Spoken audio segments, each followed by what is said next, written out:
Introdução à probabilidade, parte 1. Tá? A gente hoje vai definir o que é probabilidade, o que são eventos, o que é espaço amostral e alguns cálculos com probabilidade. Vamos ver o que dá para mostrar até as 3h45. Tá? Então vamos lá. Primeiro, né? Por que estudar probabilidade aqui? Tá? Então, às vezes as pessoas pensam, pô, isso é muito teórico, é muito matemático. Como é que eu aqui estudando alguma coisa, de repente nas ciências sociais, por que eu vou precisar saber isso? Tá? Então, a resposta ela está associada a esses três itens que eu estou colocando aqui no slide. Primeiro, né, conjuntos de dados trazem informações sobre fenômenos sociais e ambientais. Tá? E essas informações elas ajudam a gente a lidar com a incerteza associada à ocorrência deles, ou seja, como se a gente estivesse lidando com fenômenos que acontecem de uma forma aleatória, aparentemente aleatória. A gente não consegue saber direito como que eles ocorrem. Tá? Como é que a gente lida com incerteza? A forma de lidar com incerteza sempre vai ser baseada no uso de probabilidades. Tá? Se você não sabe como algum fenômeno vai se comportar, você vai ter que tentar descobrir qual é a maneira mais provável dele se comportar. E sempre que você for estudar isso, saber o que é mais provável, o que é menos provável, você vai estar falando de probabilidades. Tá? E para isso, você vai ter que utilizar o que a gente chama de modelos probabilísticos. Tá? Também são chamados de modelos estatísticos, às vezes. E esse tipo de modelo vai auxiliar na compreensão desses fenômenos. Tá? Por quê? Porque a gente vai conseguir fazer nossas previsões e vai poder controlar nossas margens de erro. A gente vai conseguir modelar o fenômeno controlando e dando uma, vamos dizer assim, incorporando toda a incerteza que a gente tem sobre o desfecho deles. Tá? Então é por isso que a gente precisa falar de probabilidade aqui. Então, assim, o nosso objetivo mesmo são essas. Aqui está um resumindo que a gente vai ver. O nosso objetivo mesmo é o que está aqui embaixo, tá? Modelos probabilísticos discretos e modelos probabilísticos contínuos. Os modelos probabilísticos discretos vão servir para modelar tanto variáveis quantitativas discretas, mas também variáveis qualitativas, até variáveis qualitativas, tá? Nominais ou ordinais, podem ser modeladas por modelos probabilísticos. Tá? E os nossos modelos probabilísticos contínuos vão servir para as nossas variáveis que são quantitativas contínuas. Tá? É mais ou menos isso que vai. Esse aqui é o nosso objetivo final. Assim, né? Só que para isso a gente vai ter que falar de conceitos básicos, como que calcula uma probabilidade, o que é uma variável aleatória e o que é uma variável aleatória discreta e o que é uma variável aleatória contínua. E aqui talvez gere alguma confusão, não é para gerar, mas pode ser que olhando agora gere uma confusão, né? Porque vocês viram divisões de variáveis e tinha quatro tipos, né, de quatro subtipos de variáveis. Agora, quando falar de variáveis aleatórias, a gente só vai ter dois subtipos, discretas e contínuas. E acreditem, mesmo variáveis qualitativas nominais vão poder ser modeladas segundo variáveis aleatórias discretas. Mas isso a gente vai deixar para a quarta parte, tá? Na verdade, a primeira parte a gente vê esses dois itens aqui. A segunda parte a gente vê as variáveis aleatórias e os tipos. A terceira parte a gente vê os modelos discretos e a quarta parte a gente vê os modelos contínuos. Tá? Essa é a divisão que vai ser feita aqui. Então, hoje a gente vai focar nos dois primeiros itens aqui, conceitos básicos e cálculo de probabilidades.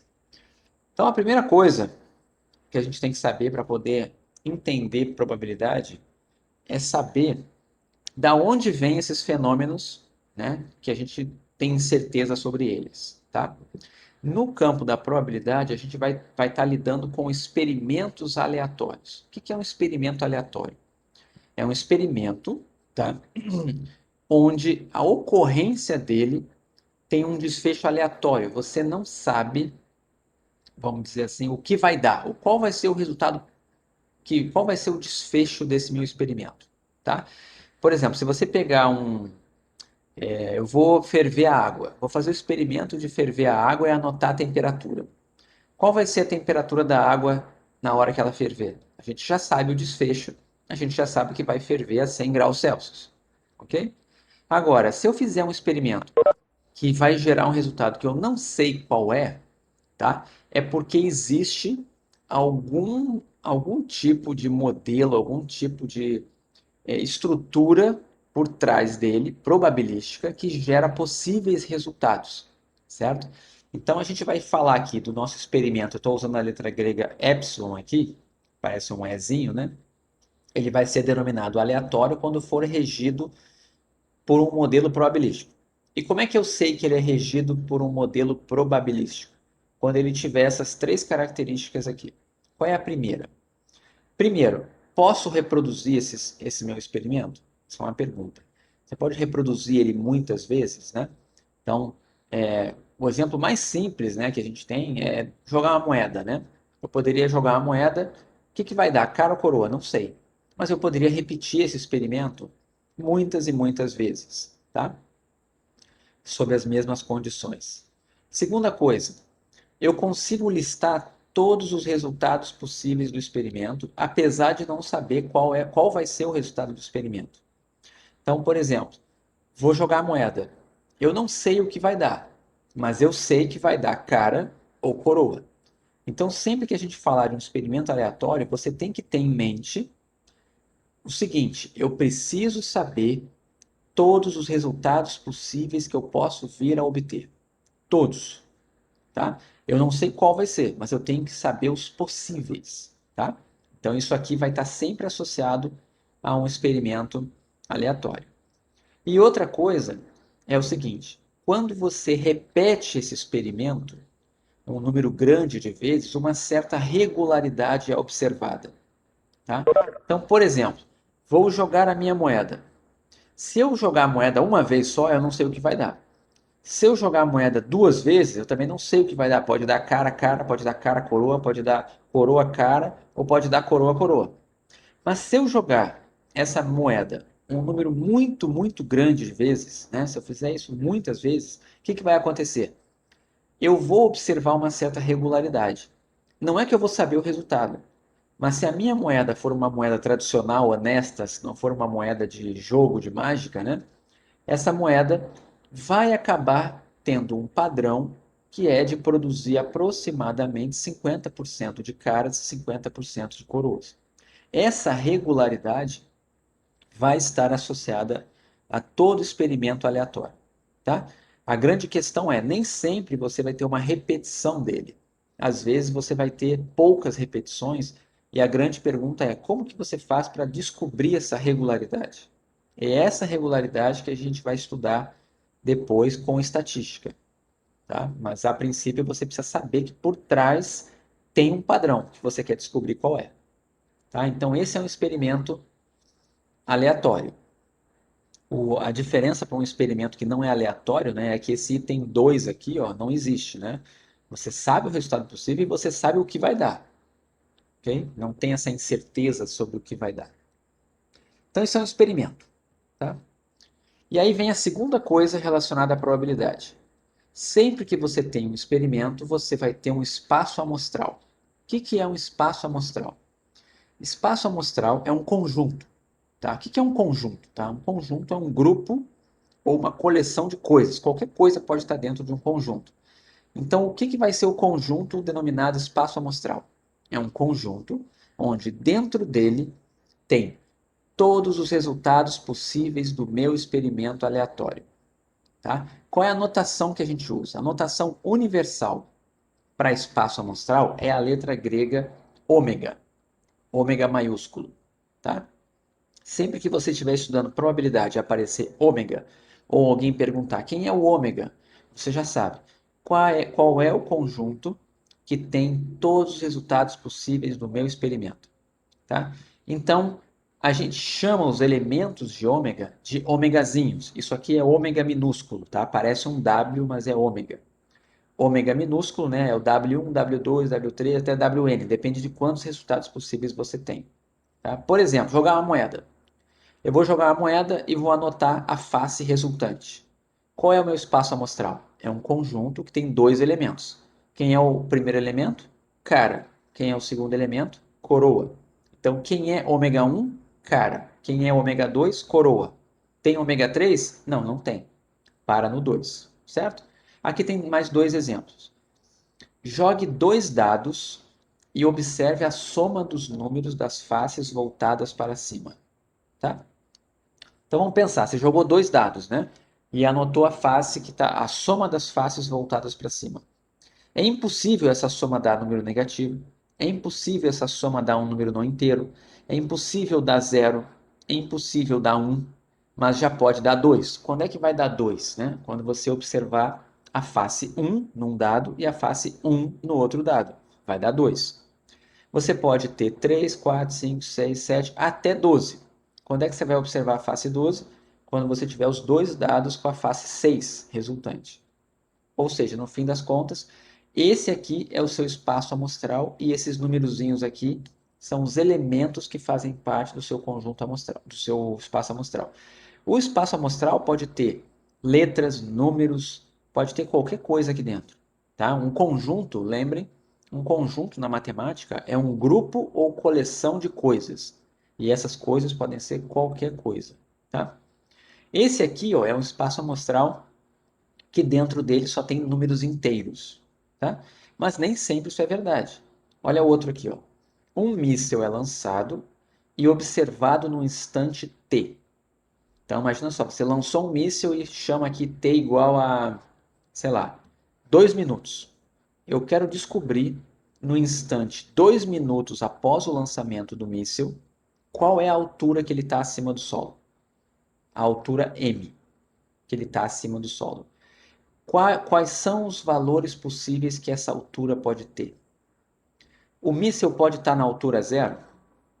Pode, né? Basta o míssil ter subido e caído, ou o míssil ter explodido no solo, ou o míssil nem ter saído do chão, ele vai estar na altura zero. Então isso aqui é um conjunto, é um intervalo aqui que está fechado no zero, quer dizer que o zero está incluído. Mas passou do zero, pode estar em qualquer altura. Eu não consigo ter um número inteiro aqui, eu posso ter qualquer número real positivo pode ser a altura dele. E não consigo botar um limite superior também. E dependendo do míssil, ele pode estar a 1 km de altura, pode estar a 2 km, pode estar a 3 km, né? Se for um, sei lá, um míssil moderno que anda numa velocidade absurda, ele pode estar numa quantidade que eu não consigo prever. Então a gente diz que nesse caso vai de zero até infinito, até mais infinito, certo? Qualquer número real maior do que zero. Esse conjunto aqui tem infinitos elementos dentro dele. É um conjunto não enumerável, mas é o nosso espaço amostral. É um conjunto de valores possíveis, né, associados ao meu experimento. Ok até aqui? Você não conseguiria listar todos os resultados. Estou listando. Isso aqui está listado. Isso aqui representa todos os números possíveis de zero a mais infinito. Entendeu? É a notação matemática para listar. Eu posso concordar com você, alguém pode dizer assim para mim, não, mas é impossível, não existe tecnologia que faça esse míssil ultrapassar aí, sei lá, 10 mil, não, 10 mil nem precisa, sei lá, 1.000 quilômetros. Não tem como, por mais que fosse o míssil mais moderno do mundo, ele nunca poderia estar acima de 1.000 quilômetros. Imagina, 1.000 quilômetros, muita coisa. Se fosse 1.000 metros, ok, mas 1.000 quilômetros, não tem como passar de 1.000 quilômetros. E eu poderia botar um limite superior aqui de 1.000 quilômetros. Mas ainda assim seria um intervalo, com infinitos valores ali dentro, que eu não consigo listar, certo? Mas a forma matemática que a gente tem de escrever assim, ó, é como se eu estivesse listando. Qualquer pessoa que lê isso aqui vai entender todos os valores possíveis.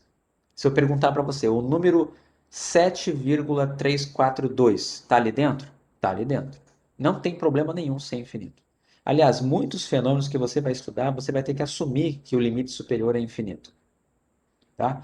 Até para estudar, por exemplo, a altura de uma pessoa. A altura de uma pessoa você vai trabalhar de zero a mais infinito.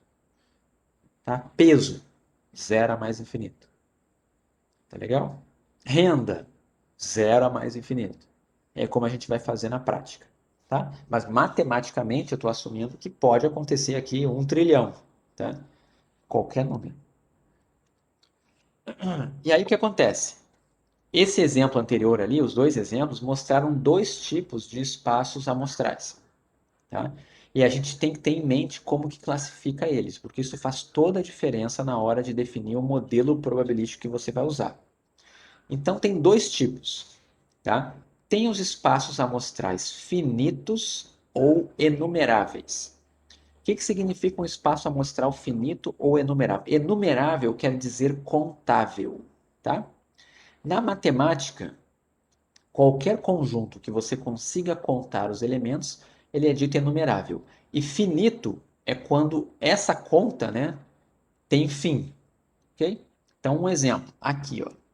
Esse conjunto ômega do exemplo dos dados é um conjunto finito, tá? E eu tenho aqui quantos elementos, né? Eu tenho 11 elementos aqui, né? 1, 2, 3, 4, 5, 6, 7, 8, 9, 10, 11.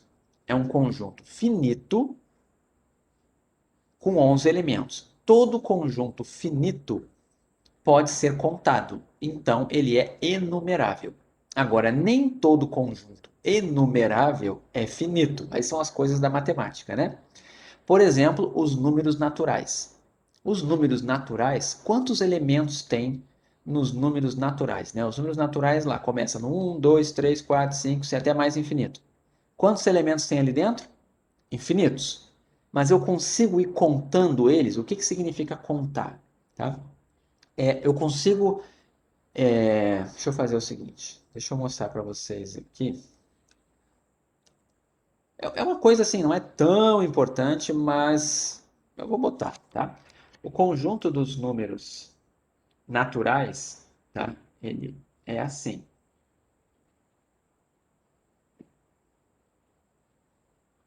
ok?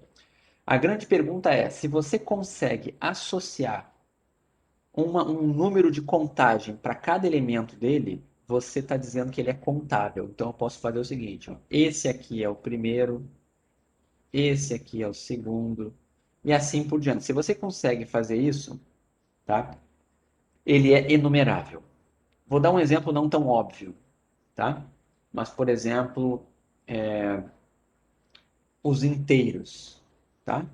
Se eu pegasse, aliás, vou pegar os números, vou pegar um conjunto que é assim, ó, começa no zero, depois tem o menos um, depois tem o menos dois, depois tem o menos três e assim por diante. Imagine esse conjunto aqui. Esse conjunto é infinito, tá? Tem tamanho infinito. O número de elementos dele é infinito, vai até menos infinito esse negócio.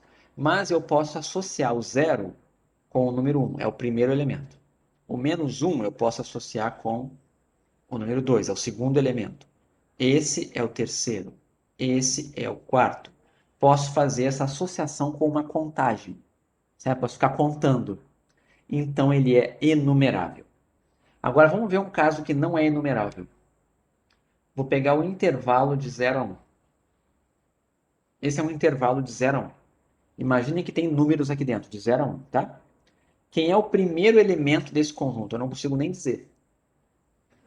Quem é o primeiro elemento desse conjunto aí? Alguém sabe me dizer? Não é zero, tá? Não é zero, porque o zero não está ali dentro. Ele começa tirando o zero, é o próximo número depois do zero. Até vou facilitar a vida aqui, ó. Eu vou fazer um conjunto assim, ó. Esse conjunto tem o zero e tem o 1 dentro dele.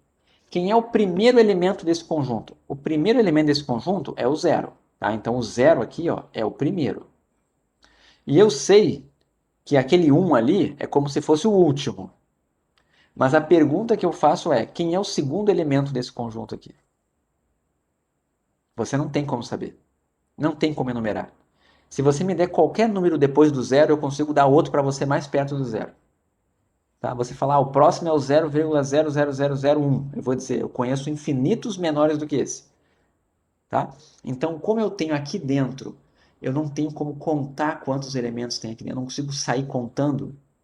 Eu não consigo associar um número para o segundo aqui, ó, é um número, é um conjunto não enumerável, não contável. Todo mundo entendeu isso? Tudo bem? Tá bom. Agora uma coisinha, tá? Só porque às vezes alguém pode fazer uma pegadinha com vocês um dia.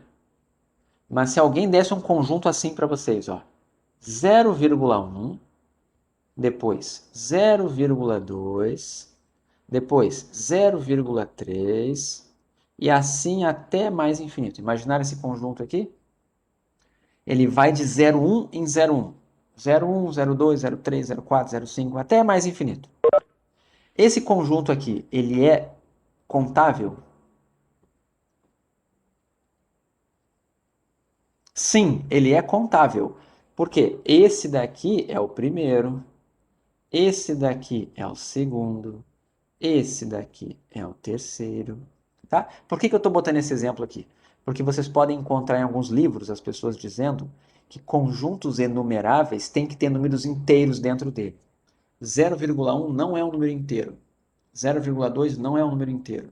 0,3 não é um número inteiro, mas eu consigo contar os elementos desse conjunto. Então, isso aqui é um conjunto enumerável de tamanho infinito e que ele tem números aqui dentro que não fazem parte dos números inteiros, certo? Então, é só para esclarecer. Guarda na cabeça aqui. O espaço amostral é finito, tá? Então, você já sabe que ele é enumerável. Ele é infinito, mas dá para contar? É enumerável. Agora, espaços amostrais não enumeráveis são aqueles que você não pode contar, tá? Então vamos lá. Exemplo aqui, né? Lance uma moeda até obter a face cara. Quem é ômega? Prestem atenção nesse exemplo aqui, ó.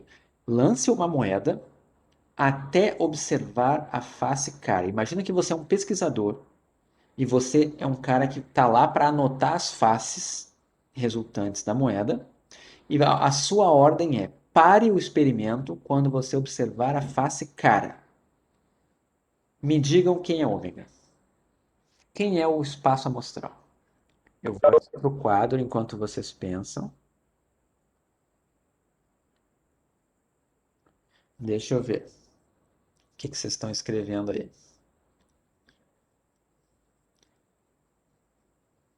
Tá? Só um detalhe, eu espero que vocês errem, na verdade, tá?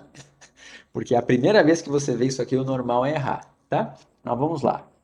A Raíssa botou cara coroa, né? Eu vou chamar cara de C e coroa de K. Vamos pensar aqui. Eu vou começar por esse aqui porque foi o, foi o primeiro comentado. O Thiago Neri já pegou a ideia aqui, né? Mas vamos lá. O que diz o experimento? O experimento está dizendo que é para lançar uma moeda até obter a face cara. Pode acontecer esse resultado aqui, ó, cara, pode acontecer. Eu vou lá no experimento e o meu experimento foi lance a moeda até obter a face cara. Saiu cara. Parei o experimento e anotei. Saiu cara. Isso aqui é um resultado possível, é verdade. Agora, coroa. Coroa é um resultado possível? Não é um resultado possível do experimento. Sabe por quê? Porque se o experimento, se você lançar a moeda e sair coroa, o experimento acabou? Sim ou não? Você vai fazer o experimento. E aí você é o responsável. Você joga a moeda da coroa. Acabou o experimento? Não, não acabou. Quando é que acaba o experimento?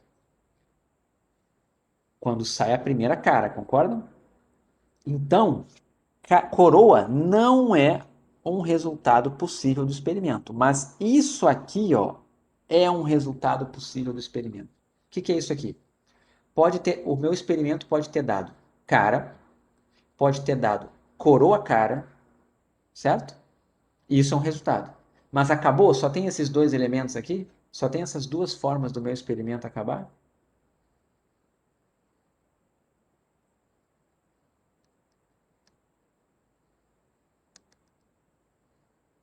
Não, né? Qual seria o terceiro resultado possível aqui? Qual seria o terceiro? Muito bem. Seria duas coroas e uma cara. Pergunta: tem fim esse espaço amostral? Dá para você enumerar todos os resultados possíveis aqui? Tem como você me dizer quem é o último? Não tem como, né? Porque aqui, ó, o próximo são 3 coroas e uma cara, certo? E isso não tem fim. Então, o espaço amostral aqui, ó, é esse aqui. Quantos elementos ele tem? Infinitos, certo? Pode acontecer, é muito improvável, mas em termos teóricos, é possível você começar esse experimento e ele não acabar nunca. Você ficar a vida inteira jogando esse experimento e só dando coroa, coroa, coroa, coroa, e tu nunca vai sair dali, tá? A probabilidade disso acontecer é zero, é praticamente zero. Mas, matematicamente falando, pode acontecer de precisar lançar a moeda 1 bilhão de vezes? Pode acontecer? Pode, mas a probabilidade é zero, tá? É como se fosse, é um zero quase redondo, mas pode. Então, esse conjunto aqui, ele é enumerável ou é não enumerável?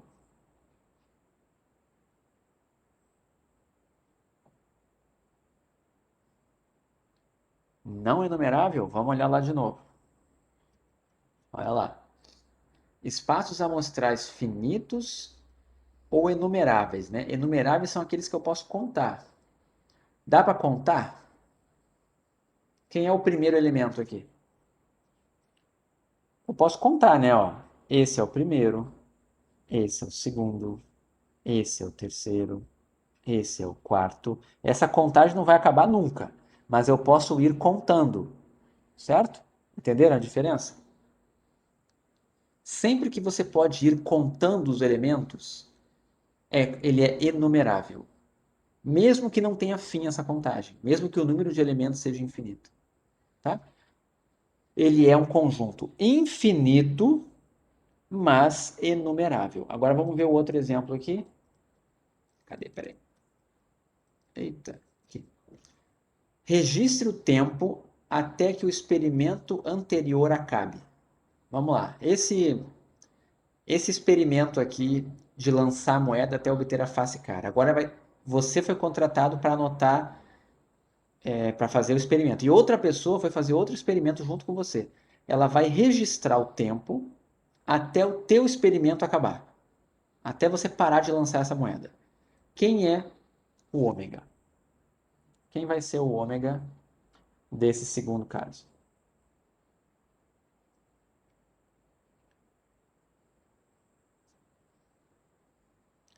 Registrar o tempo da realização do experimento anterior. Qual é o ômega? Quais são os resultados possíveis? De tempos possíveis? Infinito? Um resultado só? Infinito. Tem que pensar em todos os resultados possíveis. Pode levar 1 minuto? Vamos botar que esse tempo tá em segundos, tá? Vamos botar que está em segundos. Deixa eu ver se está escrito lá. Não está dito, vamos botar em segundos, tá? Em segundos. Pode durar 1 segundo esse experimento?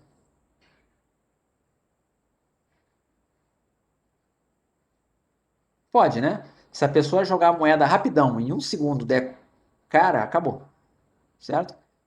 Pode dar zero? Zero não pode dar.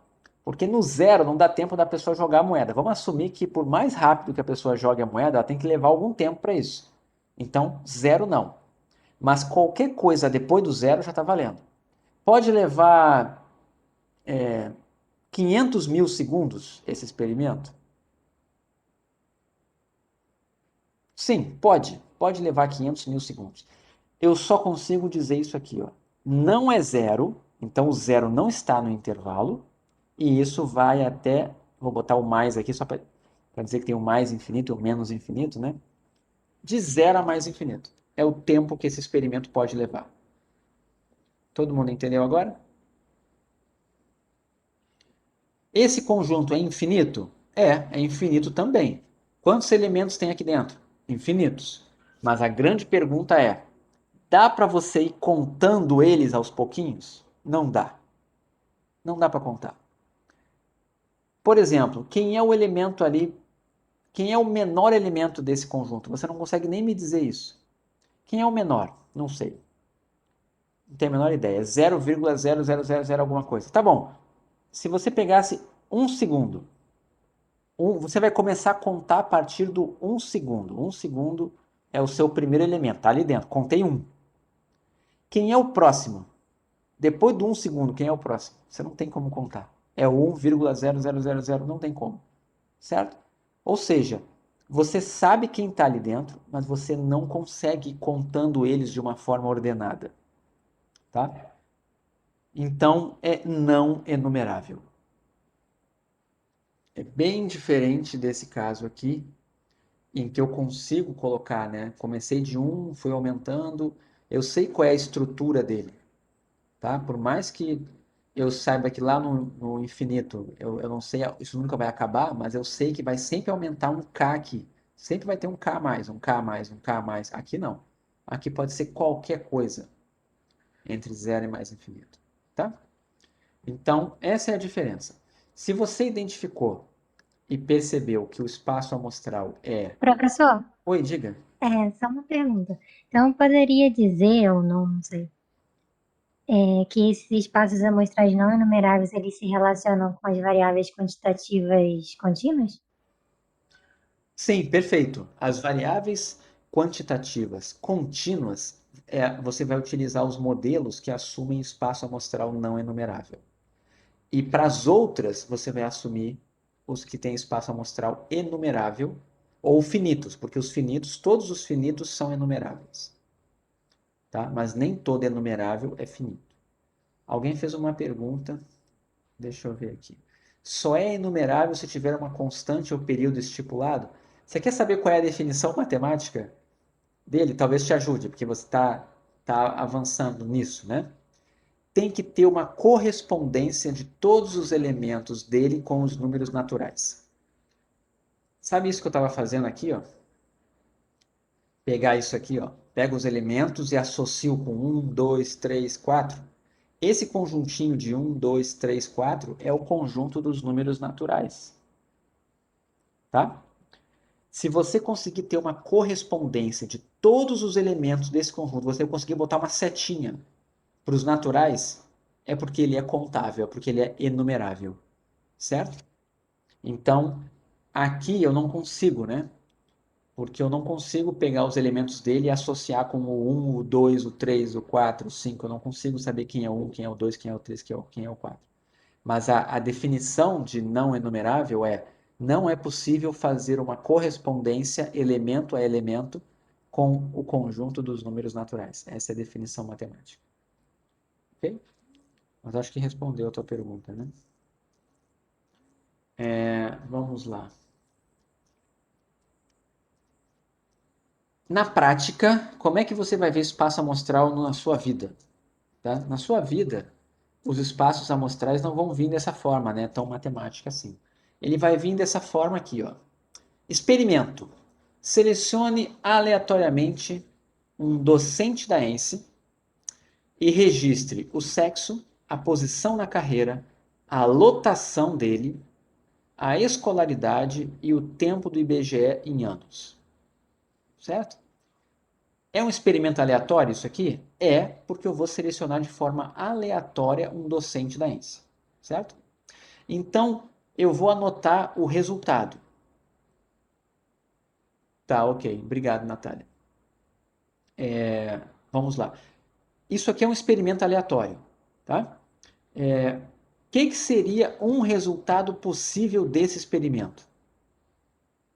Tá? Vamos imaginar, imaginem que eu fui o selecionado, tá? Vamos imaginar que eu fui o selecionado. Eu até coloquei informações minhas aqui, só não estão atualizadas, né? Eu acho que eu tirei. Não, eu tirei daqui. Posso botar no quadro. Vamos lá. Vamos assumir que fui eu o selecionado. Então aqui está o ômega.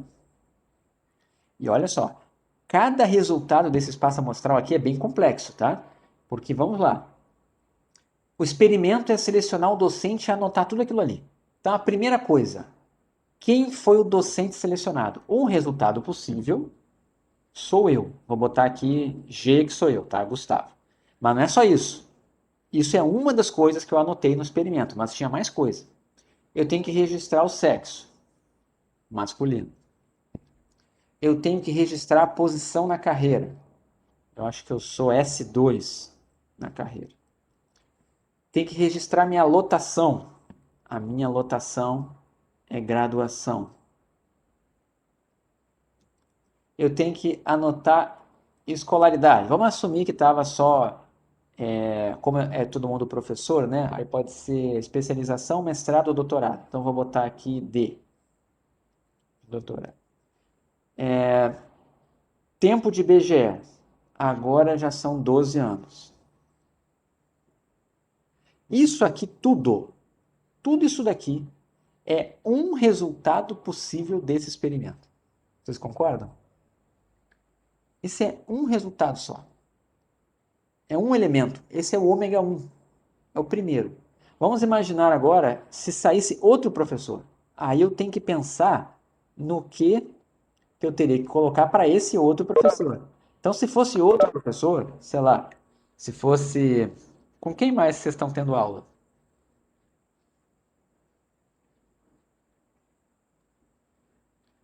Digam aí alguém. Carol. Então vamos lá. Se fosse a Carol, é outro professor, certo? Aí eu vou ter que anotar. Para Carol, sexo. Aí já vai vir feminino, ok? Aí vai preencher o dela. Então, na verdade, se você não sabe nada, se você não sabe quem são os docentes, você não sabe as combinações possíveis, na prática é como se você tivesse todas essas combinações aqui, ó. Combinação de 60 professores, com dois sexos, com 12 posições na carreira, com duas lotações, com três escolaridades e tempo de BGE em anos. Você vai ter que pensar ainda aqui, variando de 0 anos, se a pessoa acabou de entrar, até, vamos imaginar que o máximo que dá para ficar no serviço público, né? Se a pessoa entra com 18, aí tem que fazer 75 menos 18 dá 57. 57 anos é o máximo que dá para ficar. Então, números entre 0 e 57 é o que você colocaria aqui. O produto desses números, 60 vezes 12 vezes 12 vezes 2, peraí, 60 vezes 2 vezes 12 vezes 2 vezes 3 vezes 57. É o número de resultados possíveis desse experimento, antes de você observar. Entenderam? Pode dar muita coisa aqui, tá? Porque assim, ó, esse que eu coloquei aqui, ó, o meu, é um caso específico. Mas antes de coletar, você não sabe. Pode ser que Gustavo, você não sabe. De repente, Gustavo, eu sou mulher e você não sabe. De repente, a minha posição não é S2, de repente, a minha posição é S1. De repente, eu estou na pós-graduação. De repente, eu tenho mestrado. De repente, eu tenho 5 anos de BGE. Isso é outro resultado possível, que você não sabe, porque você não observou ainda. Tem que pensar em todas as combinações possíveis. Entenderam? Peraí, deixa eu ver aqui. Alguém fez alguma pergunta? Vamos ver. O que você comentou agora é o número de possibilidades que eu tenho de combinações. Isso, perfeito. É exatamente isso, tá? Agora imagine o seguinte: você vai fazer o censo e você vai fazer as perguntas do censo, tá? Aí imagina que você passa o questionário lá e você recebe um questionário com 90 questões, tá? Eu não sei quantas questões está o censo, reduziu, aumentou, mas enfim, vamos assumir que fazem 90 perguntas para você. Tá. Ok, quem tiver com problema depois acompanha na gravação, tá? Mas vamos lá. Imagina que você tem esse experimento, né, que é aplicar o questionário do censo para alguém. E aí tem 90 perguntas no questionário. Qual é o espaço amostral? São todas as combinações possíveis de resposta que uma pessoa pode dar. É muita possibilidade, certo? Então, espaço amostral é algo bem complexo quando você analisa de forma conjunta. Mas você pode fazer de forma separada também. Eu poderia falar assim, ó, eu vou analisar separado, somente a variável escolaridade. Eu vou entrevistar professores da ENSE e vou anotar a escolaridade. Apenas isso, não vou anotar mais nada, só a escolaridade. Aí, nesse caso, o teu espaço amostral, ao selecionar uma pessoa, vai ser especialização, mestrado ou doutorado. São 3 elementos, certo? Mas se você também quiser anotar o nome, quiser anotar o sexo, a posição na carreira, a lotação e o tempo em anos, aí fica uma coisa mais complexa, certo? Aí aqui, só para vocês terem uma ideia, tá? Quando você tem um, um espaço amostral que tem N elementos, tá? Vamos imaginar um espaço amostral que tem, deixa eu pensar aqui, 10 elementos, tá? Você consegue tirar dele, ali dentro, subconjuntos, e esses subconjuntos que você pode tirar, eles são da ordem de 2 elevado a n eventos possíveis. Eu já vou falar disso no próximo slide ou logo em seguida, o que é um evento, tá? Mas o importante é, cada um dos elementos do seu espaço amostral aqui, ó, deixa eu só botar aqui, ó. Isso aqui é um resultado possível. Todos os resultados possíveis são eventos que podem acontecer, certo? Mas podem acontecer combinações de eventos. E aqui é só um spoiler dizendo para vocês que quanto maior o conjunto que você tem, mais combinações possíveis podem acontecer. E é um número muito grande, tá? Eu já comento isso aqui, essa observação aqui vai ficar mais clara mais para frente, tá? Então vamos lá. O que é um evento? Tá? Um evento é qualquer subconjunto de um espaço amostral. Tá? Em outras palavras, um evento é um conjunto de resultados possíveis do experimento. Tá? Então, para você pensar de uma forma assim, vamos dizer mais, para não esquecer o que são os eventos, né? Pensa na sua cabeça que qualquer coisa que você gostaria de calcular probabilidade é um evento. Então, por exemplo, eu vou jogar uma moeda até sair a face cara. Me digam perguntas que vocês gostariam de saber. Eu vou jogar uma moeda até obter a face cara. Alguém poderia perguntar assim para mim: qual é a probabilidade desse experimento durar uma rodada? Durar só um lançamento. Então eu poderia botar assim aqui, ó. Qual a probabilidade, né, do experimento acabar em um lançamento? Certo? É como se eu estivesse perguntando para alguém qual é a probabilidade disso aqui acontecer. Todo mundo entende? Se eu perguntar qual é a probabilidade do experimento acabar em um lançamento, é uma pergunta, estou querendo calcular uma probabilidade. Então eu quero calcular uma probabilidade de um evento, de um acontecimento. Que acontecimento é esse? É esse elemento aqui, o C. Agora, uma outra um pouquinho mais complexa. Eu poderia botar assim, ó. Qual a probabilidade do experimento acabar em... Aí eu mudo o final e boto assim, ó, em até... Deixa eu tirar a cor vermelha aqui. Em até 3 lançamentos. Qual é a probabilidade do experimento acabar em até 3 lançamentos? Eu quero saber a probabilidade de um evento. Concordam? De um acontecimento. Qual a probabilidade do experimento acabar em até 3 lançamentos? Eu estou me referindo a um pedacinho do espaço amostral. Qual é o pedacinho associado ao evento acabar em até 3 lançamentos? Vamos olhar lá. Esse primeiro, se acontecer esse resultado aqui, acabou em até 3 lançamentos? Sim. Então, ele faz parte daquele evento que eu estou interessado. Esse segundo faz parte também? Esse segundo aqui é um resultado possível que acabou em até acabou em 2 lançamentos. Então, também faz parte.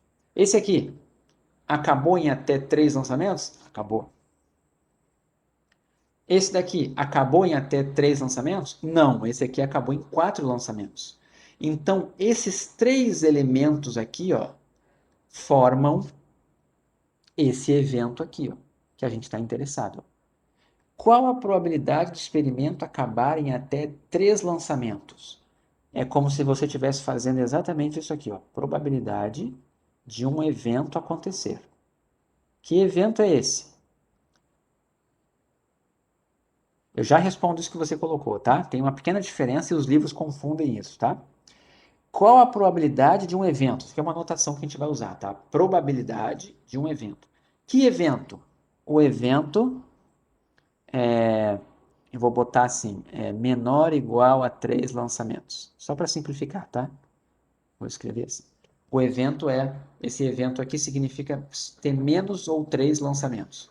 E isso acontecer é a mesma coisa que eu calcular a probabilidade de ômega 1, tá? Ou ômega 2 ou ômega 3.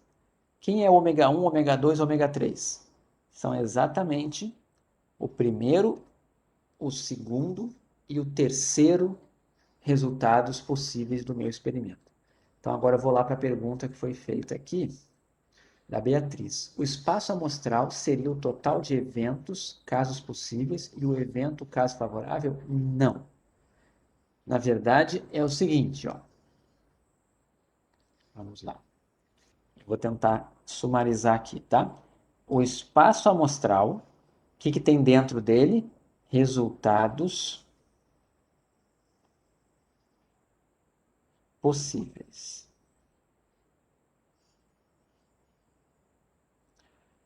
Todos os resultados possíveis são eventos. Nem todos os eventos são elementos do espaço amostral. Eles podem ser uma combinação de elementos do espaço amostral. Tá? Então, assim, ó, vamos fazer aqui um exemplo de jogar um dado. Jogue um dado. Quais os resultados possíveis? Vou observar a face resultante. 1, 2, 3, 4, 5, 6. Vocês concordam que se eu jogar um dado e observar a face resultante, só tem 6 resultados possíveis, certo? Esses 6 resultados possíveis são eventos. Mas eu tenho outros eventos. Eu vou pegar, por exemplo, esse evento aqui, ó. Eu vou chamar de A. Eu vou pegar um subconjunto do ômega. Subconjunto, né? É qualquer conjunto que tem elementos daqui de dentro. Então, vou pegar aqui. Eu vou pegar o 2, o 4 e o 6. Certo? O que significa isso aqui? Esse evento A é como se fosse alguém perguntando assim: qual é a probabilidade do dado resultar na face par? Tá? Qual é a probabilidade da face resultante ser par? Face resultante par são 3 elementos do espaço amostral. Isso daqui é um evento. Esse A é um evento e ele é representado pela união de 3 eventos do espaço amostral. 3 eventos, a gente chama esses eventos do espaço amostral aqui de eventos simples. 1, 2, 3, 4, 5, 6 são os eventos simples. Mas eu posso ter outros eventos. Eu posso ter o evento aqui, ó, 2, 4, 6. Alguém pode perguntar, qual é a probabilidade da face resultante do dado ser maior do que 4? Então ele está falando disso aqui, ó. Face resultante maior do que 4 é um evento, isso é um evento, que é dado pela união de 2 elementos no espaço amostral.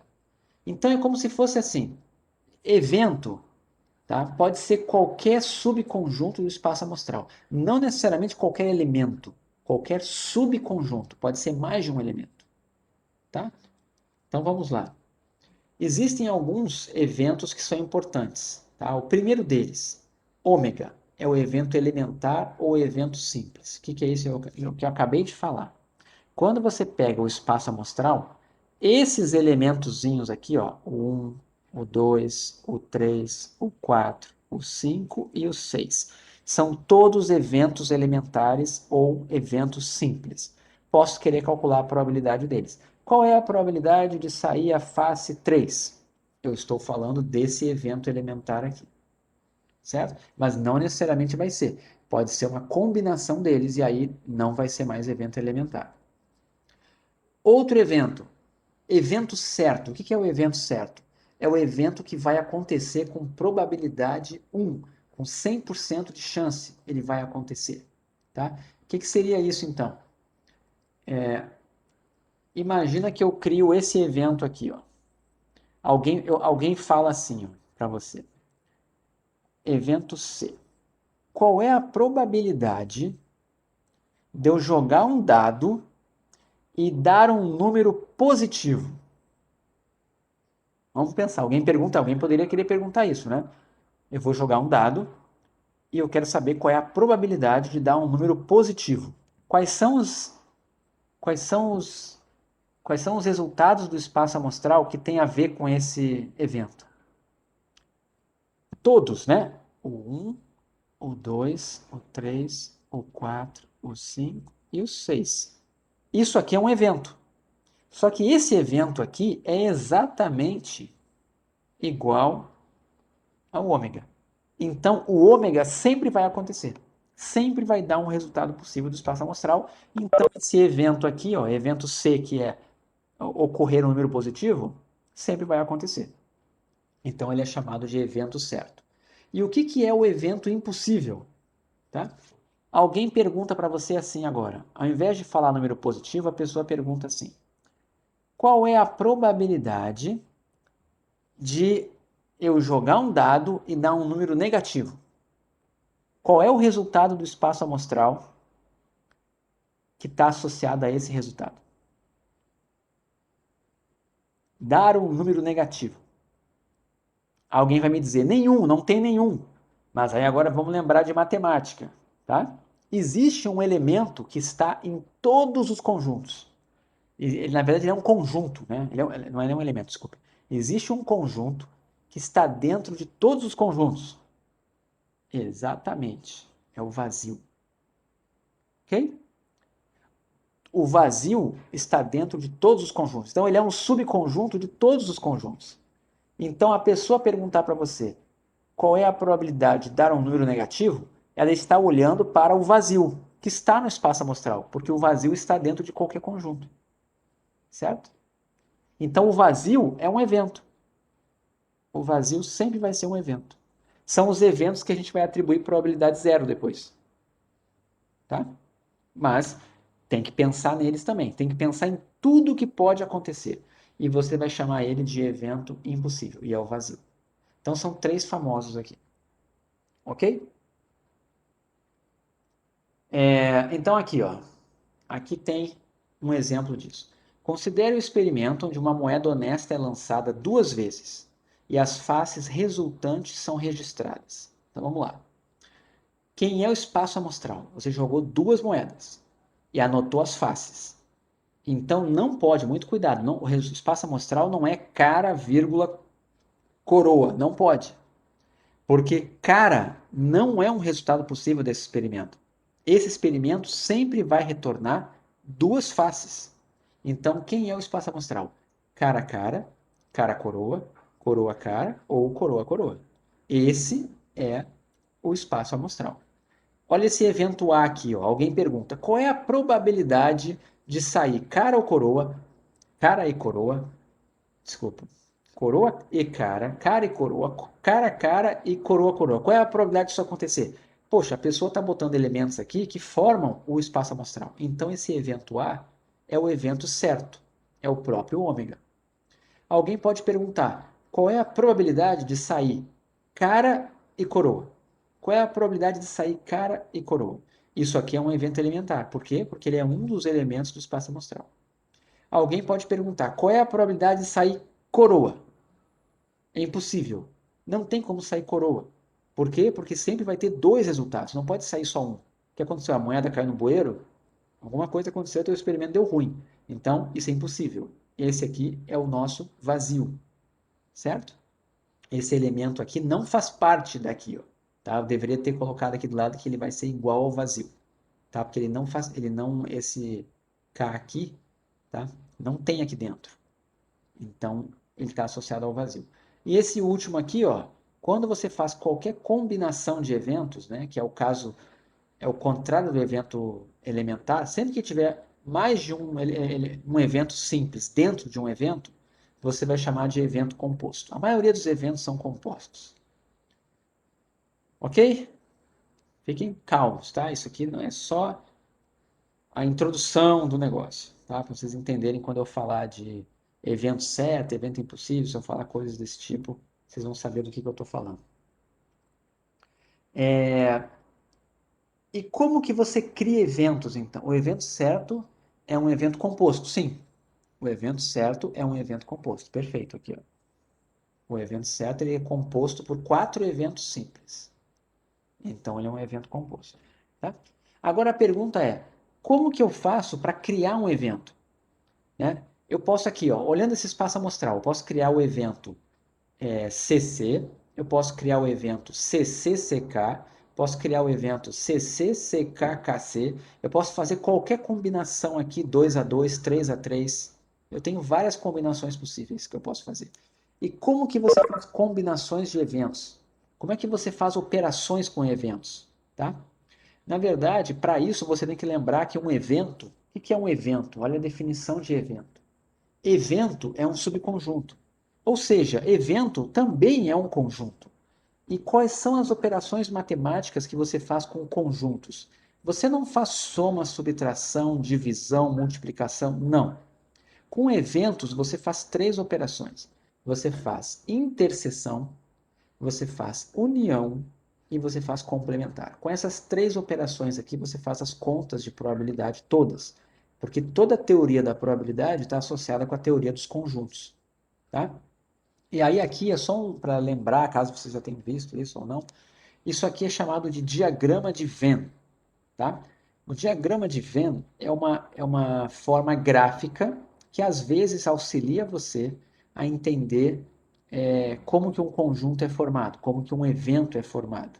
Então, por exemplo, o que significa? Se você tiver 2 conjuntos, A e B, e quiser saber o que é a união deles, a união do A e do B, ó, é dada pelo A inteiro mais o B inteiro com a interseção deles junto aqui, ó. O que está em azul representa a união de 2 conjuntos, certo? Notem que aqui dentro tem um pedacinho que pertence aos dois, esse meio aqui, ó, tá? Mas tem aqui na esquerda um pedaço dele, elementos que pertencem só ao A, elementos que pertencem só ao B e no meio elementos que pertencem aos dois. O que é complementar, né? O evento complementar, a gente usa esse Czinho em cima. Deixa eu botar aqui, por exemplo. Vamos fazer assim, ó. No exemplo do, no exemplo do dado, né? 1, 2, 3, 4, 5, 6. Se eu digo assim, ó, o evento A são as faces pares, 2, 4 e 6. Quem é o complementar de A? O complementar de A você pode fazer assim, a barra, ou você pode botar um Czinho em cima. A complementar. A complementar é como se fosse o não A, ou o A só que não, né? Então, se você tem evento A, o 2, o 4 e o 6, o A complementar é tudo menos o 2, o 4 e o 6, certo? A notação que você colocou aí, Felipe, tá? São notações que são usadas em alguns livros, tá? Que são, na verdade, combinações das operações interseção, união e complementar, tá? Mas a rigor você não precisa usar esse tipo de notação que você usa aí. Mas ela pode ser útil também, ok? Alguns livros definem essa notação, mas a rigor, isso que você botou tem notação usando complementar, interseção e união, tá? Mas ok, você pode fazer assim. Então aqui, ó, o que é o A complementar? São todos os elementos do ômega, exceto os do A, que estão dentro do A. Então, no caso aqui, né, vai ser o 1, o 3 e o 5. E aí uma coisa interessante, né, percebam que se você fizesse a união, né, junta o conjunto A com o conjunto A complementar, o que vai dar se você juntar esses dois aqui?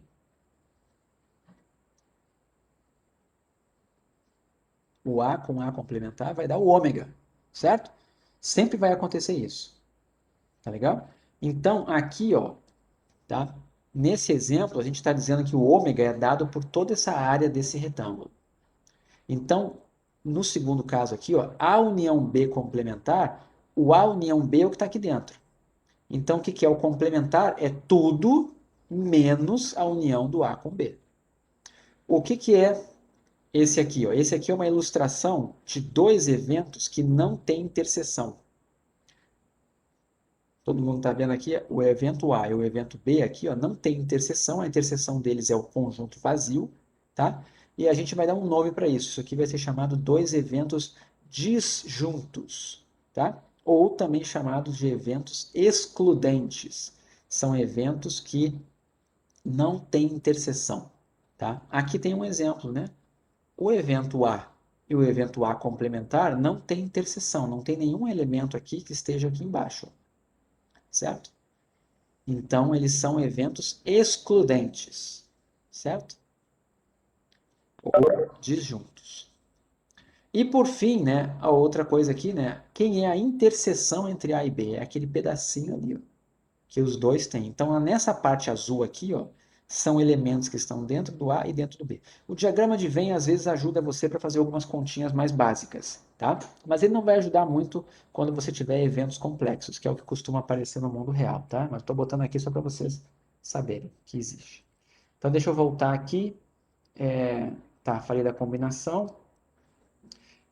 Agora, um ponto que eu não vou cobrar, tá?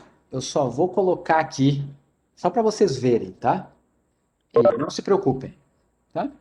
Isso daqui são os axiomas da probabilidade de Kolmogorov. Isso aqui foi feito em 1933, se não me engano. É 30 ou 33? Acho que é 33. Por um russo, tá? Kolmogorov. É um cara muito importante na estatística.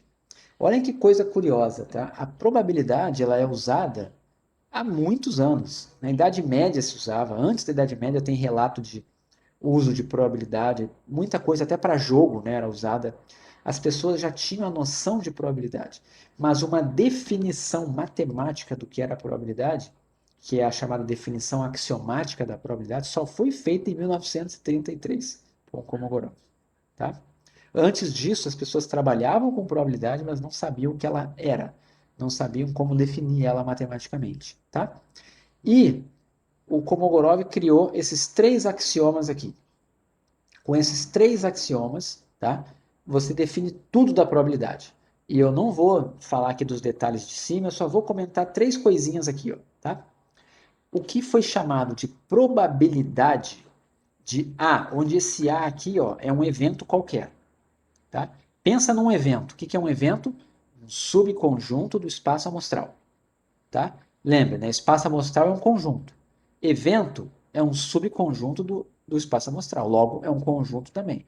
A probabilidade de qualquer evento sempre vai estar entre 0 e 1, podendo ser 0 e podendo ser 1. Além disso, a probabilidade de acontecer o evento certo, que é o ômega, tem que ser 1. E a terceira coisa que ele definiu foi a seguinte: se você quiser saber algo desse tipo aqui, ó, deixa eu botar aqui. Probabilidade de acontecer o evento A ou o evento B. Aquele símbolo aqui é de união. Acontecer ou o A, ou o B, ou os dois. Certo? Isso aqui representa a união. União é ou um, ou o outro, ou os dois. Tá? Essa probabilidade aqui, ó, se A e B não tiverem interseção, entenderam? Ou seja, todos os elementos do A não estão em B e todos os do B não estão em A. Se eles são disjuntos, isso aqui sempre vai dar probabilidade do A mais probabilidade do B. Isso aqui vem dos axiomas, tá? Isso aqui somente quando A e B são disjuntos. Ou seja, tem interseção nula. Olhem lá o axioma dele. Ele falou não só para dois, ele botou para qualquer quantidade. Por exemplo, imagina que você pega 50 eventos. 50 eventos, se eles forem todos disjuntos, a probabilidade da união deles vai ser a soma das probabilidades de cada um deles individualmente. Tá? Isso aqui são os axiomas da probabilidade. Com base nisso aqui, todas as propriedades de probabilidade são definidas. Todas. E aqui tem só algumas, tá? Que eu estou mostrando para vocês, sendo que vocês acho que só tem que focar nas três primeiras, tá? A primeira delas é a probabilidade do vazio é zero. A probabilidade de acontecer o A complementar vai ser 1 menos a probabilidade de acontecer o A, tá? Então, guardar isso aqui é importante. E a terceira é saber isso aqui, ó. A probabilidade de A união B vai ser P de A mais P de B menos P de A interseção B. Aí você vai me perguntar, peraí, professor, você acabou de escrever no quadro isso aqui, ó. P de A união B igual a P de A mais P de B. Mas calma aí. Isso aqui era para uma situação específica. Qual era a situação? Quando o A e o B eram disjuntos. O que é ser disjunto? Quando eles não têm interseção. Então, olhem aqui, ó. Quando eles não têm interseção, quem é a interseção de A e B quando eles não têm interseção? Quem é o conjunto que representa a interseção de A e B quando não existe nenhum elemento que pertence aos dois? É o vazio. E olha lá o que tem aqui, a propriedade aqui em cima. Qual é a probabilidade do vazio? É zero. Então, o que vai acontecer? P de A união B vai ficar só a soma das duas probabilidades. Só que isso só vai acontecer quando eles forem disjuntos, né? É só você olhar para cá, né? Olha essa situação aqui, né? Onde eles são disjuntos. A união do A com o B é todo o a área do A, mais a área do B.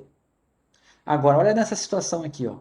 Se você somar a área do A com a área do B, não vai dar a área dessa figura aqui. Vai dar uma área maior. Por quê? Porque essa parte do meio aqui, ó, vai ser somada duas vezes. Estão vendo? Para você fazer a área dessa figura aqui, ó, tem que fazer a área do A mais a área do B e depois subtrair uma vez a interseção, né, que é equivalente a esse pedacinho aqui, ó, porque ele foi somado duas vezes. Por isso que aqui subtrai. Tá? E tem outras propriedades, tem um monte de propriedades, dá para demonstrar isso aqui bem fácil, mas nesse curso não é o objetivo. Guardem só essas três aqui, que são as que vocês vão usar mais, tá bom? Quer dizer, são só as que vocês vão usar aqui praticamente, tá? Tudo bem até aqui? Vamos dar uma relembrada aqui que a gente já descobriu até agora, tá? A gente já entendeu que existe um experimento, esse experimento gera resultados. Esses resultados eu não sei qual deles que vai acontecer, mas eu sei todos os que poderiam acontecer. Esse conjunto de possibilidades é chamado de espaço amostral. Ele é um conjunto. Nós descobrimos que qualquer subconjunto do espaço amostral é um evento. O que é um evento? É algo que eu quero calcular probabilidade, certo? Quantos eventos existem? Muitos. Aí agora eu vou voltar aqui para aquela parte que estava em vermelho, talvez devesse estar no final e não aqui, né? Se um espaço amostral possui n elementos, existem 2 elevado a n eventos possíveis. Então, olhem só que coisa curiosa, né? Olha esse daqui, ó, o do dado. Lançar um dado tem 6 resultados possíveis. Quantos eventos alguém poderia calcular a probabilidade aqui? A quantidade é 2 elevado a 6. Ou seja, né, 2 elevado a quinta é 32, né? Então 2 elevado a sexta é 64, é isso? Acho que é, né? 64. Todo mundo concorda? 2 elevado a 6? Né? 2 elevado a 3 é 8. Elevado a 4, né? 16, 5, 32, 6, 64. Isso mesmo. Então você tem aqui, ó, para esse experimento de lançar um dado, você pode calcular 64 probabilidades aqui. Tem 64 eventos que alguém poderia perguntar para você. Entenderam? Exemplos, né? Qual é a probabilidade de sair um número maior que 3? Qual é a probabilidade de sair um número par? Qual a probabilidade de sair um número primo? Tudo isso vai gerar subconjuntos disso aqui. E inclusive o vazio, né? Qual a probabilidade de sair menos 1? É o vazio. Qual a probabilidade de sair o 7? É o vazio. É um resultado possível. Mas de todos os possíveis, todos os eventos que eu estou pensando, são 2 elevado a 6. Ok? Todo mundo entendeu isso? Não vou perguntar para vocês esse tipo de coisa. Quantos eventos possíveis tem no experimento tal? Não é esse meu objetivo. Eu só quero mostrar para vocês que a partir de um espaço amostral você pode calcular muitas probabilidades. Então tá, passamos disso. Aí chegamos agora na segunda parte, que é o cálculo das probabilidades. A gente já definiu P de A. O que é o P de A? Está definido aqui pelos axiomas do Kolmogorov. É um número que satisfaz essas coisas aqui. Ok. Mas e daí? Como que eu calculo na prática? Tá? Então, vou mostrar para vocês como que você faz isso quando você tem espaço amostral finito. Por exemplo, esse de jogar o dado. Tá? Quando você tem um espaço amostral finito, como que você faz? Então, aqui tem um exemplo. Tá? O primeiro cálculo de probabilidade que tem em todos os livros é quando o espaço amostral é finito. Então, considerando um experimento com espaço amostral finito, você vai ter ele com N elementos ômegas aqui dentro, ômegazinhos.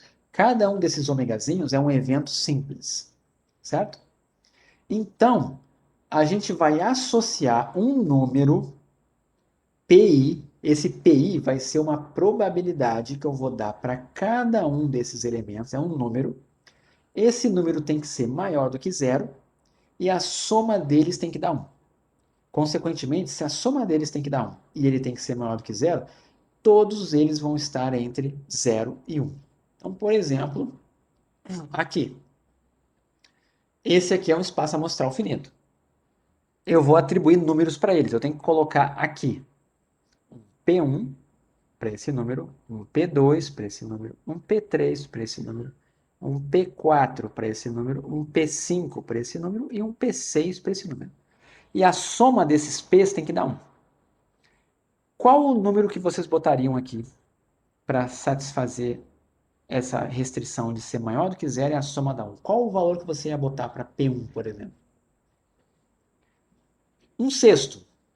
Se você fizesse isso, é como se você estivesse me dizendo que todos esses elementos aqui têm a mesma chance de ocorrência, ou seja, o seu dado é um dado honesto, certo? Precisava ser assim? Não. Se você comprar um dado que tem um peso maior na face oposta à face 6, o que vai acontecer? Ele vai ter uma chance maior de cair com o 6 virado para cima. Existem dados viciados. Dado viciado é mais fácil de encontrar do que moeda viciada. Dado viciado você encontra em lojas de mágica. Tá? Então, se você tem isso, você pode colocar para o 6 um P maior. Você pode colocar, por exemplo, para o 6 aqui, ó, você bota 0,5 para ele. E aí, para os demais, você faz 0,5 dividido por 5, 0,1. Tá? Então, vai ficar aqui, ó, 0,1 mais 0,1 mais 0,1 mais 0,1 mais 0,1 mais 0,5. É uma forma que você tem de dividir. É um dado viciado que a face 6 tem 5 vezes a chance da qualquer outra face aí de acontecer. Entenderam? Mas o importante é você que vai definir essas probabilidades aqui, satisfazendo essas restrições aqui. Beleza? Tudo bem?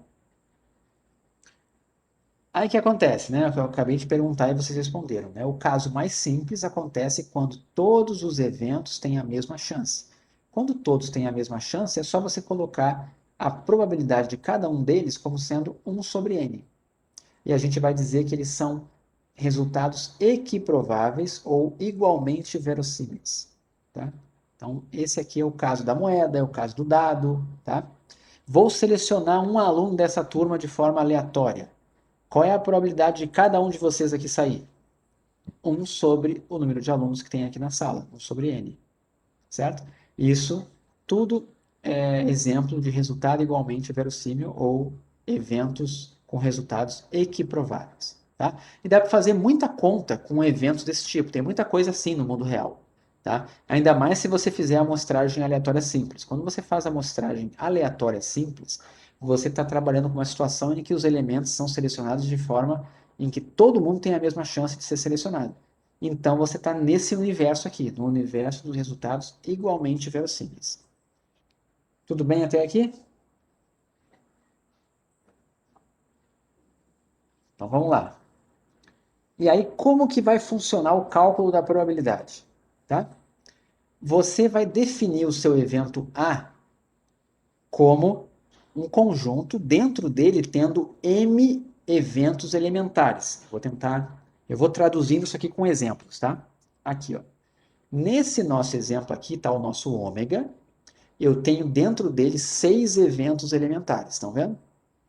Mas aí alguém me pergunta, qual é a probabilidade de sair a face par, uma face par? É o evento A. Você primeiro identifica qual é o subconjunto de ômega que está representado nesse evento A. Então, sair a face par é sair o 2, o 4 ou o 6. Quantos elementos tem aqui? 3. Então, vamos ver o que a gente está dizendo. Eu estou dizendo aqui que M é igual a 3. É o número de de eventos elementares dentro do meu evento de interesse. E aqui, só para a gente lembrar, deixa eu apagar isso aqui. N é igual a 6. É o número de eventos elementares dentro do espaço amostral. Ok? Tudo bem aqui? Então vamos ler lá. Vamos obter a probabilidade de ocorrência de um evento A constituído de M eventos elementares. No nosso caso, 3. Né? Como que a gente vai fazer isso? O P de A, se alguém perguntar quem é P de A, então vou colocar aqui. Vou apagar esse complementar aqui. Se alguém perguntar para mim, peraí. Se alguém me perguntar quem é P de A, eu vou ter que fazer a soma das probabilidades de cada um dos eventos elementares que está aqui dentro. Olhem lá. Vai ser 1 sobre n mais 1 sobre n mais 1 sobre n. Quantas vezes? M vezes. Certo?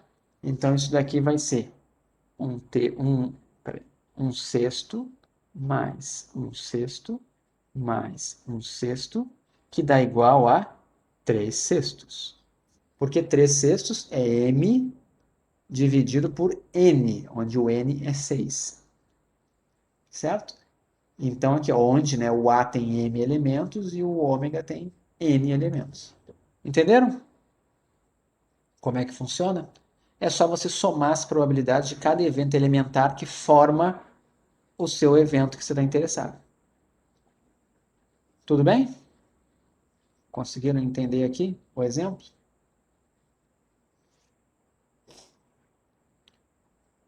Então vamos lá. Vamos pegar um exemplo mais conhecido, né? Qual a probabilidade de acertar a Mega Sena com um único palpite de 6 dezenas?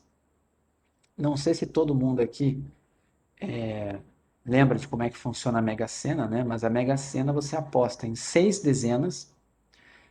As dezenas variam de 1 a 60. Você pode escolher. Tem que escolher 6 números, né? E acerta a Mega Sena quem acertar os 6 números, tá? Só que vamos lá. Quem é o espaço amostral da Mega Sena? Vamos ver se vocês acertam isso. Quem é o espaço amostral da Mega Sena?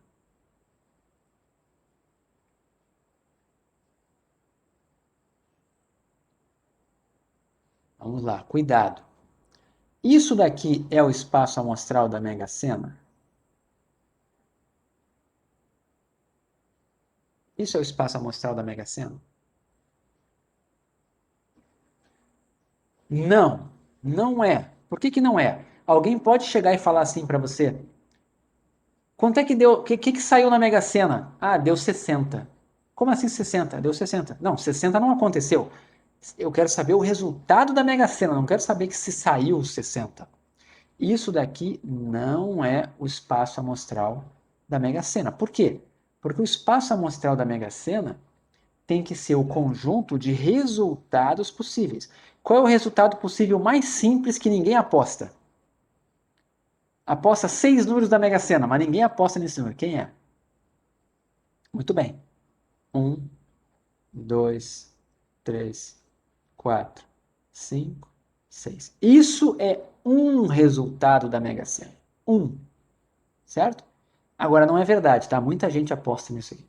Não é verdade que ele não é apostado, não. Muita gente aposta. É uma das sequências mais apostadas, aliás, tá? Outra, né? Aí você vai variar. Aí você vai comentar. Outra pessoa pode fazer o 1, o 2, o 3, o 4, o 5 e o 7. E assim por diante. Sabem Quantos resultados possíveis a Mega Sena pode ter? É exatamente combinação de 60, 6 a 6. Se você for lembrar isso aqui lá do ensino médio, né, de combinação, permutação e arranjo, né, isso aqui é 60 fatorial sobre 6 fatorial multiplicado por 60 menos 6 fatorial. Tá? Ou seja, é sempre o de cima fatorial dividido pelo de baixo fatorial multiplicado pela diferença do de cima menos o de baixo fatorial. Esse número aqui, fatorial, é uma coisa que cresce muito rápido, né? 60 fatorial é 60 vezes 59 vezes 58 vezes 57 até o 1, certo? 6 fatorial é 6 vezes 5 vezes 4 vezes 3 vezes 2 vezes 1. Quando você faz essa conta aqui, esse número dá 50 milhões. 50 milhões 63.860. Quer dizer que no sorteio da Mega Sena, se você fizer uma aposta única, a chance de você ganhar, tá, é 1 em 50 milhões. Todo mundo fala disso. Ok? Então, vamos lá. Você pode dizer que tem algum resultado da Mega Sena que é mais provável do que o outro? Até hoje nunca se provou isso, tá? Então, a princípio, a forma como é feita é uma forma aleatória. Tem aquela urna que solta lá as bolinhas. Então, todas as bolinhas têm o mesmo peso, a mesma forma. Então, todos têm a mesma chance.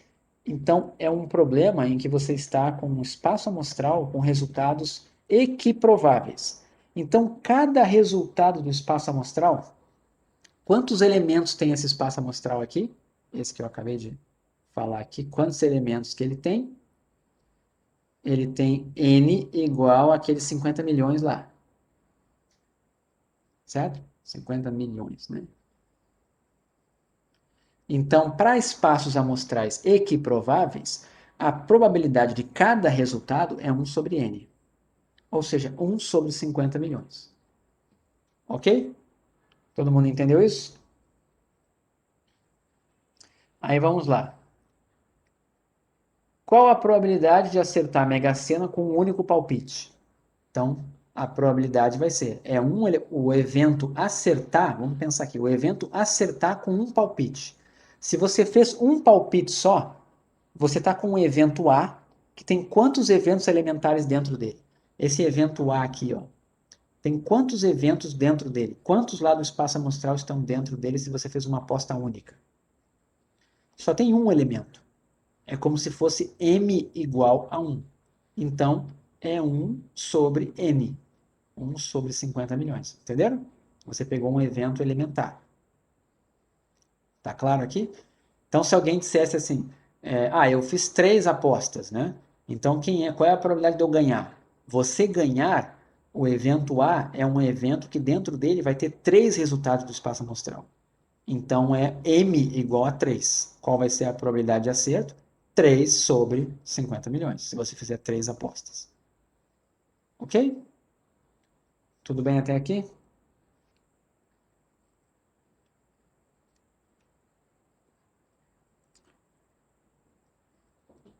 Pera aí, só um pouquinho que eu não entendi o que apareceu. De um o quê? Pera aí.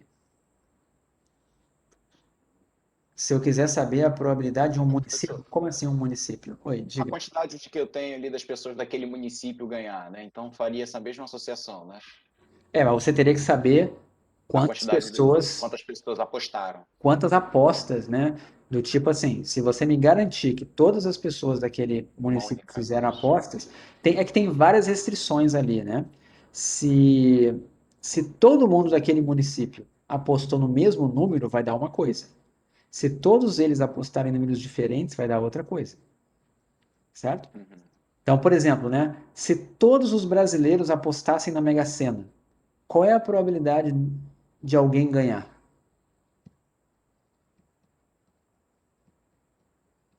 Seria um sobre a quantidade de brasileiros, mas aí tem que saber se um só fez aquela aposta, né? Vamos lá. Se todos os brasileiros apostaram em números diferentes, é impossível, porque só tem 50 milhões de combinações, né?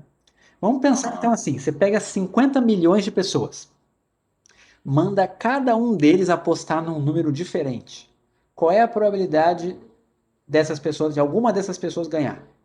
É 1. Uhum. É 1, porque você sabe que todos foram apostar. Agora, se as 50 milhões de pessoas apostaram no mesmo número, a probabilidade de uma delas ganhar é 1 sobre 50 milhões. Ou de qualquer uma delas ganhar, 1 sobre 50 milhões. Não adianta de nada. Ok. Por isso que muda. O fato de 1 bilhão de pessoas apostarem, pode ser que as 1 bilhão errem, porque vai depender da aposta.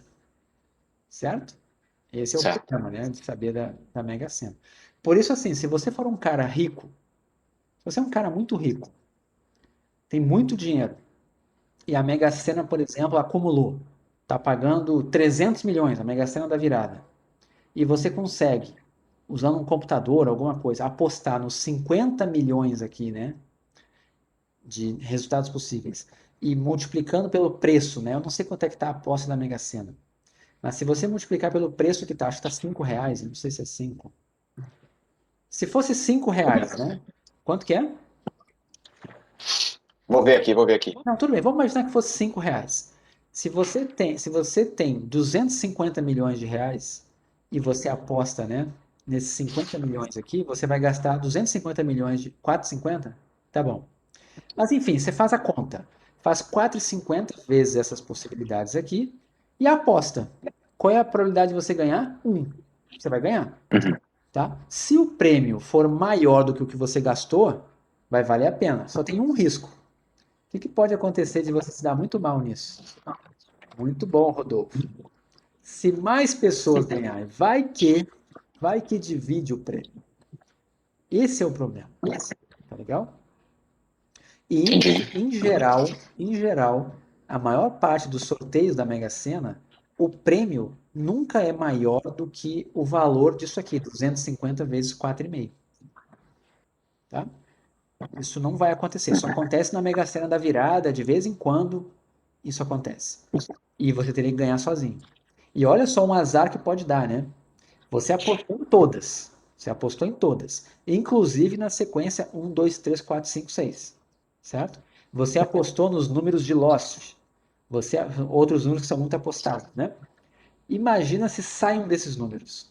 Você vai dividir com milhares de pessoas. Você vai ter um prejuízo assim absurdo.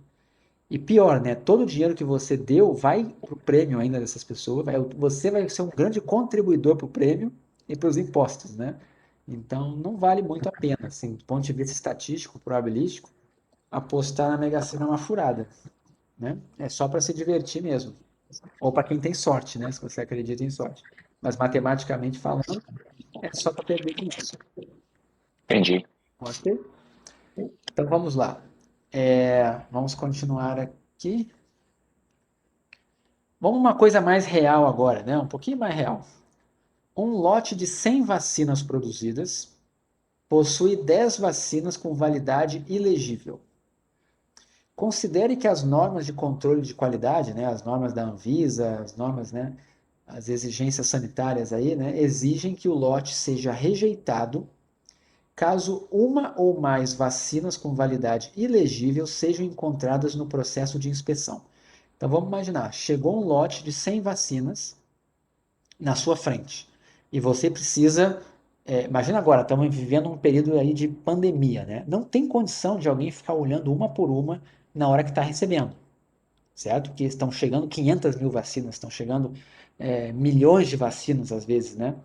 Aí você pega um esquema que é, a cada 100 vacinas, elas estão agrupadas em 100, tá? Você olha 5 delas. Isso aqui já vai dar um trabalho, né, enorme. Mas você olha 5 delas. Se uma delas, se uma, duas, três, quatro, cinco, mas basta uma, tiver com a validade ilegível, você manda devolver essa 100. Nem olha o resto. Esse lote está bichado, devolve. Imaginaram esse processo de inspeção? Isso existe no mundo real, tá? Às vezes muda essa quantidade, mas esse tipo de coisa se chama inspeção de qualidade, tá?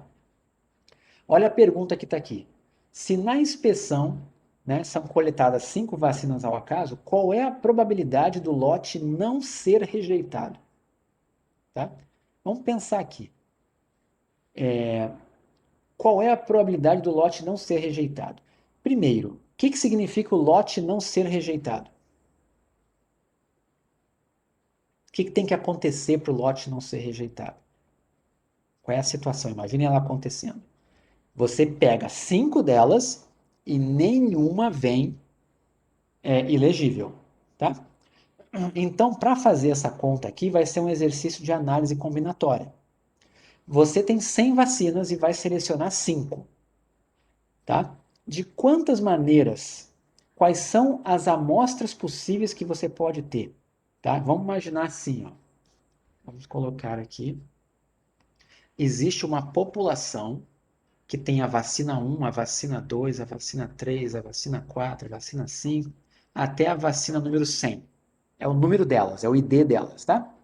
Você vai selecionar uma amostra de tamanho 5, tá? De forma aleatória. Então, o seu ômega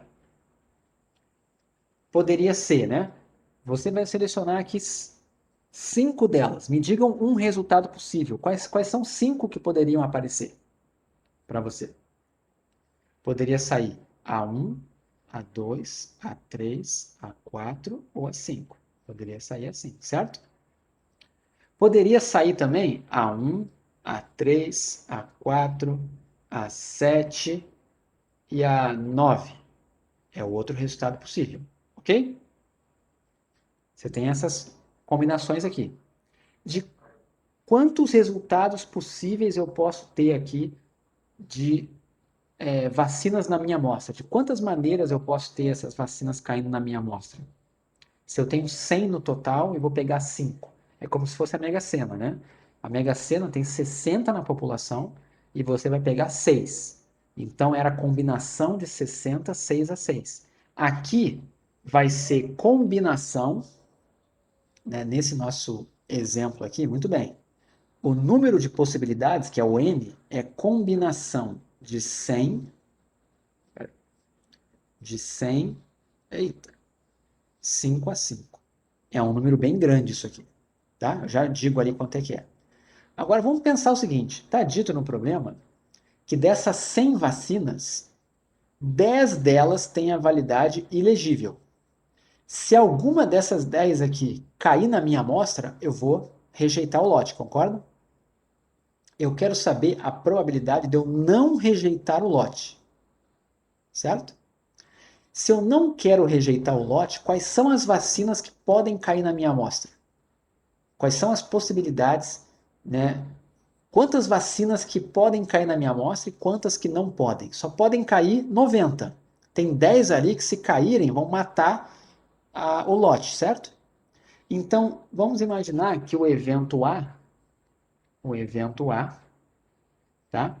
É composto de todos os casos possíveis de amostras de tamanho 5 que não contém nenhuma com a validade ruim, certo? Então são só, vamos botar aqui, o conjunto, né, de amostras boas. Amostras totalmente boas. Quantas amostras boas eu consigo fazer? A minha pergunta é, quantos elementos tem aqui dentro desse conjunto de amostras boas?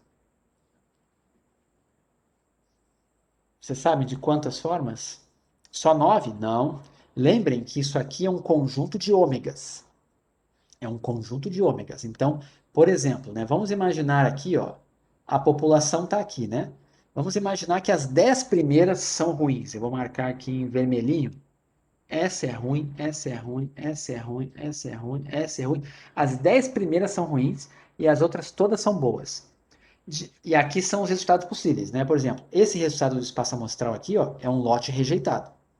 Esse aqui também é um lote rejeitado. São resultados que englobam elementos que fazem parte do 1 ao 10. Tá? Deixa eu ver aqui, tem gente que está se despedindo. Tudo bem, pode sair sem problemas. Ah, tá. Quando botou 90,5, na verdade é a combinação, né? Tá, agora que eu entendi o que vocês estão falando. Tá bom. É isso mesmo. Vocês têm o que aqui? Vocês têm nesse conjunto de amostras boas, né? Você tem 90 candidatas para 5 vagas.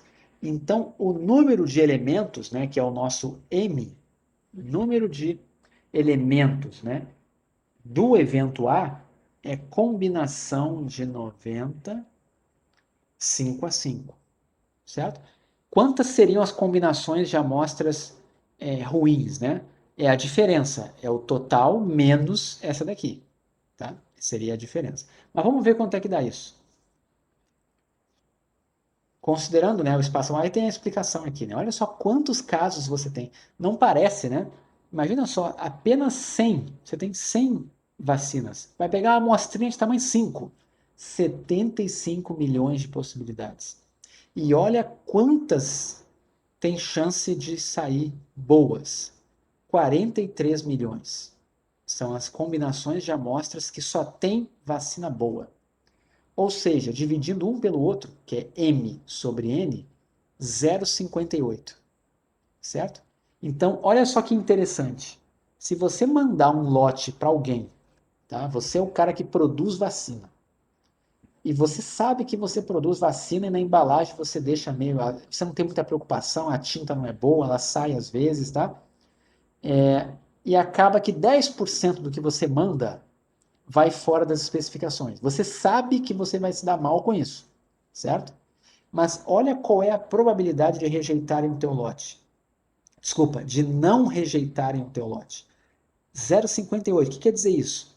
Quase 60% de chance. É mais provável aceitarem o teu lote do que rejeitarem com esse processo de inspeção. Certo? Entenderam? Como é que você faz para mudar isso aqui, né? Se você é o cara que está vendendo vacina, para você pode ser que isso aqui seja bom, tá? Mas se você está comprando, talvez esse critério de escolher 5 seja pouco. Talvez você devesse pegar um pouquinho mais. Pega 10%. Olha 10%. Se você olhar 10 vacinas, essa probabilidade aqui já cai consideravelmente. Vocês podem tentar fazer aí para ver o que dá. Troca os 5 por 10 e vejam quanto é que dá essa probabilidade. Vai cair, tá? E aí você pega o cara que está te vendendo coisa ruim. Na área de controle de qualidade tem essa briga, né? O produtor sempre quer, exatamente, né? O produtor vai brigar por critérios que sejam menos rigorosos. E o cara que está comprando vai brigar por critérios mais rigorosos. E tem estratégias que cada um faz para conseguir mandar mais coisa ruim para o outro e o outro para aceitar menos. Entende? Às vezes tem formas diferentes de você fazer que são mais vantajosas para quem compra e às vezes tem umas que são mais vantajosas para quem vende. Tá? E quem está vendendo sempre vai saber o critério do comprador, porque isso vai estar num contrato. E ele já vai adequar a produção dele para atender a restrição que o cara deu. Tá?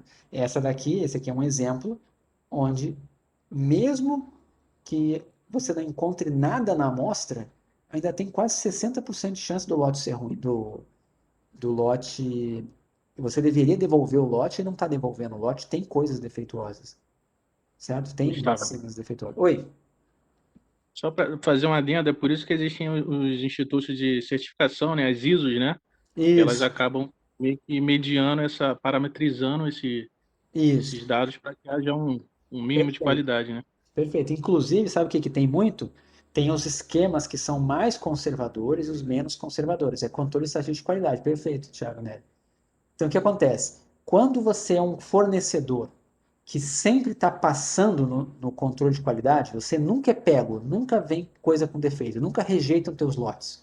Quem está comprando começa a afrouxar, né? Começa a relaxar nos critérios.